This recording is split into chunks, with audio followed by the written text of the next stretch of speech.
Hey, Jan, how are you, mate? It's a pleasure to have you on Good Movie Monday. Yeah, thank you so much for having me. Yeah, I'm doing great. I mean, under the circumstances with this COVID BS we've been dealing with for 2.5 years, I feel like I lost 3 years of my life, but other than that, I feel really good. Well, that's good. There's always a positive, but look, I'm gonna start with like what would be the most obvious question to you. Yeah, Is People Under the Stairs the movie you are recognized for the most? yes, it is for sure. Because you've That's been for sure. I making don't movies for think over that. 20 years. Yeah, I've been making movies. Yeah, my first movie in America was shot '89. It came out '90. That was Slumber Party Massacre 3 with Roger Corman. And then after that, I went straight into Wes Craven's People Under the Stairs. We just had a 30th anniversary in November. First came out the Halloween weekend, so we had some fun last year with a couple of conventions on that. It's a pretty awesome movie to be associated with. It's definitely a movie that I think feels more powerful now than it did back then. Was the weight of the script and all of the subtext obvious at the time to all the actors? Not at all. Not at all. I didn't even realize the message or how political the message was until probably like 7 years ago, when we were starting doing all these conventions. Brandon Adams, myself, Sean Whalen, Kelly Jo Minter, and we started having these Q&As, and I realized, shit, this is a quite a political statement he made here with the white slumlords, and the black kid was the hero. And I'm like, man, Wes was way ahead of his time here. He definitely You was, know. because I mean, we have movies now that we have now dubbed elevated horror, but he was way ahead of the game. Oh yeah, and I mean, he made something very entertainable that people like to watch. And I mean, one thing I want to mention is that I can't even count how many people that come up to me that are in their 30s now and said, "Hey, I was 5 years old when I saw that movie. I was 70." I'm like, how did your parents let you see that movie at 5 or 7? It was just one of those movies that, because there was a kid in the lead, a lot of parents let the kids watch it. So that's why it became such a broad spectrum of audience on this movie. Yeah, for sure, man. Oh, look, you mentioned Slumber Party Massacre 3 just before. Can you take us right back to how you got the role for People Under the Stairs? How did it come about, and was Wes Craven sort of part of the audition process? Oh, he definitely was. I went to a first call with Eileen Knight, first audition with the casting director. And, at that time, he hadn't really developed the Stairmaster. It was not even called the Stairmaster in the script. It was called the Big One, because he had the kids under the stairs, and the big one was the leader, the Yeah. first kid they kidnapped, so to speak. So when I read for it, I actually read for, my tongue was cut out. Roach's tongue was cut out. But what he did was, they had me audition for Roach, doing all kinds of different movements and trying to run in between the walls. So I did exactly the same audition process as Sean Whalen was doing. So we did that first call. And then a few days later, I got called in and said, "Hey, you have a call back to meet Wes." So then I went there, and I sat with Wes for about half an hour. He was very patient. He would just talk. First, we just talked for 10, 15 minutes about, nothing to do with the movie. And then he said, "Now I want you to do some things for me." And then, it was still the Roach. It was Roach's movement in the script, because Roach was already developed in his mind, and he knew what he wanted to do with that. But, then, we hit it off, apparently really well. And 2 days later, I just got the call, you booked it. And like a day after that, I think they said, you have to get to K&B to get your body cast and your face cast and everything. It was very fast after that. Wow. And I get the feeling he was the gentleman that his reputation sort of suggests he was.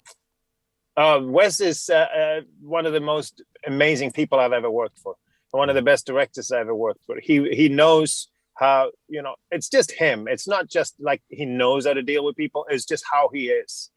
Wes, I always say this to people. Wes is the opposite of his movies. Wes is all heart and love and peace and chill and relax and let's get it done, and love for everyone. And it was on set. It was one big family. Everybody was just, really supportive, and he treated everyone from the smallest part to the biggest part the same. There was no picking or choosing for him. Everybody was as important. Everybody played their part in the puzzle for the machine to work, so to speak.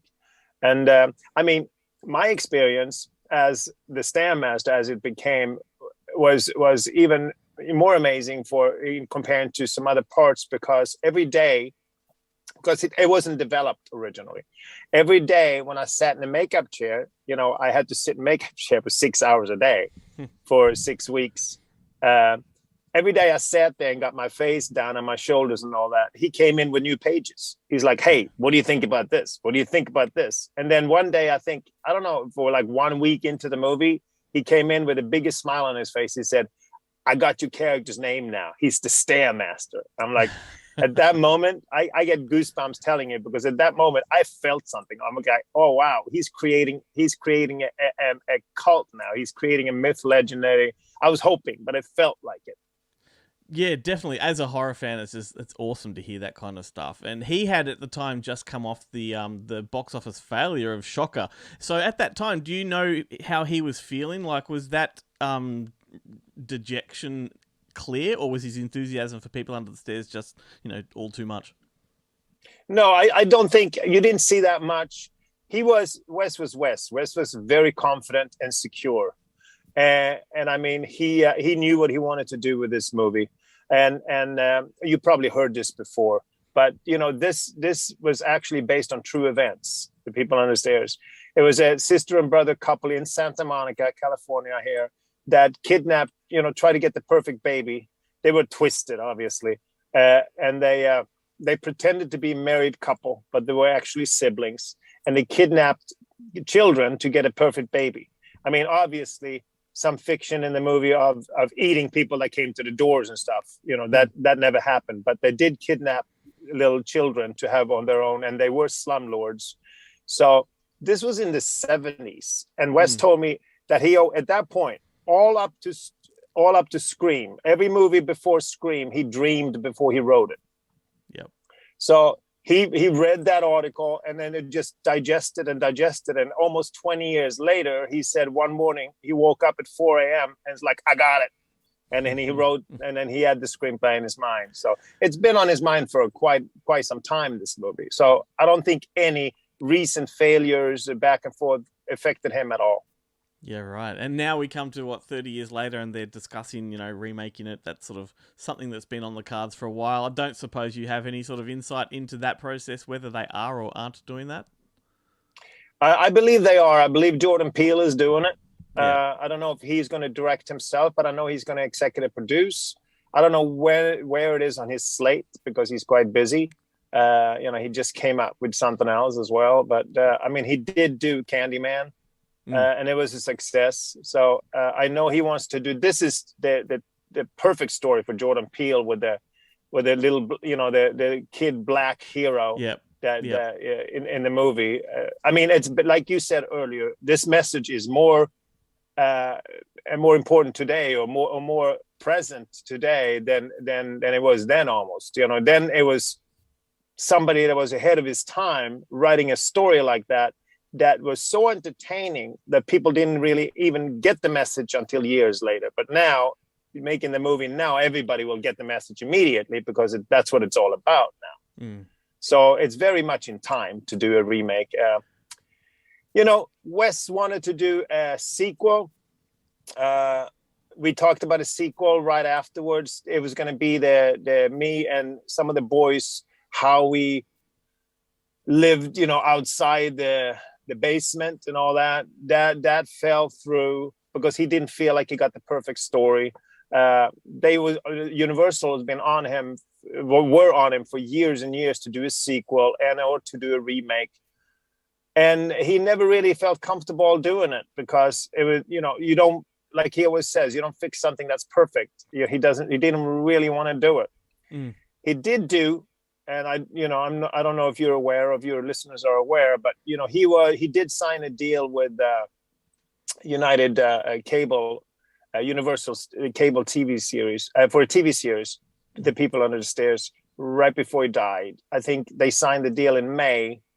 He contacted me. I actually still have Twitter messages saying, talking about me being in it for sure. And then I was all excited. He's like, we're going to work again. I'm finally doing something else with People on the Stairs. We're going to do this TV series. And then, August, he passed away, unfortunately. So that, I know if you look in the docket, it's still on their docket but in development, but I doubt very much it's going to happen. Yeah, sure. I had read that.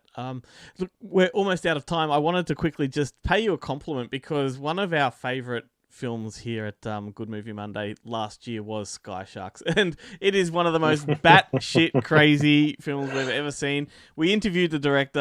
We love it, and just that's the kind of movie I would love to be involved with. So just congratulations on that one because not enough people talk about it. Oh, I know. It was fun. Like that whole movie is shot on green screen. I'm sure the director told you. Yeah. I think they did some exteriors in New York, but everything else was just.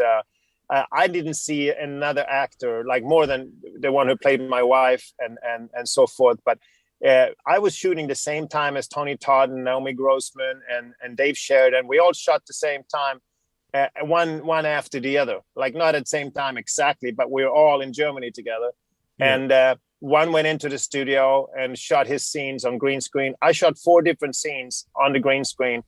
They just changed my clothes and they said, now you're in the library now. I mean, everything wasn't kept in the movie, but I had 4 different, like I'm in the library, now you're in your office. So it was a very, very different experience. And it's a very different kind of film. So yeah, but there we go. Jan, thank you so much for taking time to talk to us about this. People Under the Stairs is an important film to us, as it is to a lot of people. It is screening down here in Melbourne in a couple of weeks' time at the Melbourne Horror Film Society's screening. So thank you, and good luck with whatever project you've got coming up. Oh, thank you so very much. It was a pleasure being here, and love to come back again.